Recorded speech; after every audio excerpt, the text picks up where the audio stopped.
Donc dans mes dernières vidéos d'histoire, je vous avais parlé des châteaux forts, des chevaliers, etc.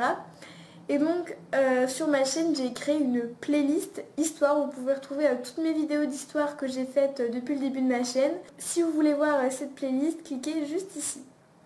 Et donc aujourd'hui, nous allons parler toujours du Moyen-Âge et de la place de l'Église dans l'Occident au Moyen-Âge.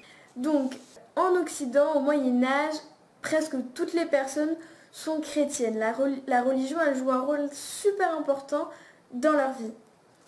Donc, on va voir tout d'abord la vie des chrétiens, puis nous verrons la vie de l'Église. Donc, au Moyen-Âge, les chrétiens, ils vivent dans la peur du jour du jugement dernier. Alors, qu'est-ce que le jour du jugement dernier? Le jour du jugement dernier, c'est le jour où Dieu va décider si la personne va aller en enfer ou au paradis. Préparer son salut, le salut c'est la vie après la mort, donc dans le royaume de Dieu.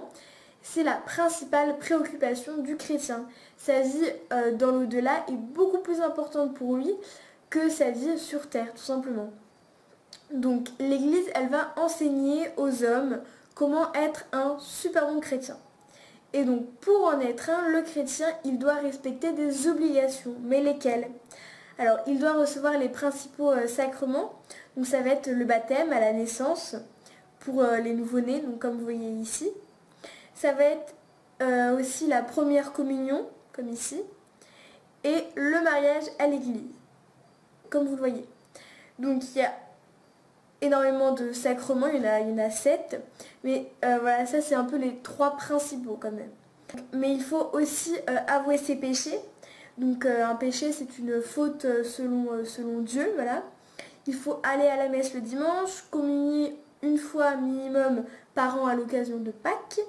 Et il faut être aussi charitable envers les pauvres ou les malades. Voilà, essayer de les aider au maximum. Donc l'Église, elle incite aussi les fidèles à faire des pèlerinages. Donc exemple comme le tombeau du Christ à Jérusalem, à Saint-Jacques-de-Compostelle, etc. Donc un pèlerinage, qu'est-ce que c'est? C'est un voyage effectué par un ou plusieurs fidèles vers un endroit tenu sacré par la religion, voilà, qui selon la religion est sacré. Lors d'un pèlerinage, les fidèles ils vont souvent demander un vœu à des reliques. Donc ça peut être comme guérir d'une maladie, etc. Donc des reliques, ce sont les restes d'un saint ou d'une personne sacrée. Un saint, c'est une personne qui est considérée comme sacrée, comme sainte, par l'Église. Donc, ils demandent des vœux, etc. Mais tout en montrant leur foi pour accéder au paradis, ce qui est le principal but. On va commencer par l'organisation de l'Église. Donc, ici, on a une petite pyramide où on voit tous les rangs de la société dans l'Église. Voilà, donc on voit que le pape, c'est le chef de la chrétienté, il est tout en haut de la pyramide. Nous avons ensuite les cardinaux qui aident le pape et qui l'élisent. Voilà, les cardinaux, ils vont élire le pape.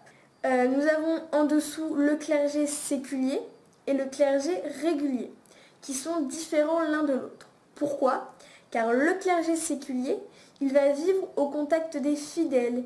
Donc il est formé d'évêques et de curés. Donc un évêque, c'est une personne qui dirige une diocèse. Donc c'est un territoire soumis à l'autorité d'un évêque. Et un curé, c'est une personne qui dirige une paroisse. Donc c'est un territoire qui est soumis à l'autorité d'un curé, tout simplement. Donc, puis nous avons le clergé régulier qui lui est formé de moines qui vivent dans des monastères, comme vous voyez ici, sous l'autorité d'un abbé et qui suivent des règles très strictes. Donc le clergé séculier, il va s'occuper des baptêmes, des mariages, il va célébrer la messe, etc. Donc, comme on l'a vu au début, ça fait partie des sacrements, le baptême, le mariage, etc. Alors que les membres du clergé régulier, ils vont vivre dans des abbayes et ils vont passer la plupart de leur temps à prier, à recopier des manuscrits, voilà, donc dans un scriptorium, comme vous voyez ici. Ils vont aussi cultiver des produits comme du miel, du pain, etc. qu'ils vont pouvoir ensuite vendre. Donc, on va voir maintenant la puissance économique de l'Église. Donc l'Église, elle est propriétaire de grands domaines dont elle tire des revenus et perçoit un impôt qui s'appelle la dîme. Donc ce n'est pas un impôt en argent, c'est un impôt en nature. Donc c'est-à-dire que les paysans, ils doivent à l'Église un dixième de leur récolte. Donc, elle reçoit également des dons des fidèles. Donc maintenant, nous allons voir la puissance morale de l'Église. Donc l'Église, elle tente de limiter la violence et de rétablir la paix dans la société médiévale grâce à des règles de comportement. Donc maintenant, nous allons voir la puissance intellectuelle et sociale de l'Église. Donc on a vu que l'Église, elle avait des revenus. Et donc l'Église, elle va utiliser une partie de ses revenus, de ses richesses, pour aider les pauvres et les malades. Elle va distribuer des aumônes, etc. Donc une aumône, qu'est-ce que c'est? C'est un don qui est fait aux pauvres par charité, tout simplement. Donc les clercs, ils enseignent également à un petit nombre d'élèves dans les écoles des monastères. Voilà, parce que dans les monastères, il y a des écoles, tout simplement.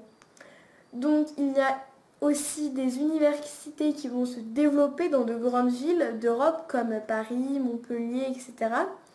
Et les étudiants et enseignants qui sont dans ces universités sont bien sûr des clercs. Petite conclusion, l'Église, elle joue un grand rôle intellectuel dans la société médiévale et elle contrôle le savoir. Voilà. Donc voilà tout le monde, j'espère que cette vidéo vous a plu. Si c'est le cas, n'hésitez pas à mettre un petit pouce en l'air et à vous abonner à ma chaîne en cliquant juste ici. Je ferai prochainement des vidéos d'histoire. Donc ce sera sur l'art au Moyen-Âge et il y en aura également une autre sur l'art à la Renaissance. Voilà, je vous dis à très bientôt pour une prochaine vidéo. Bye!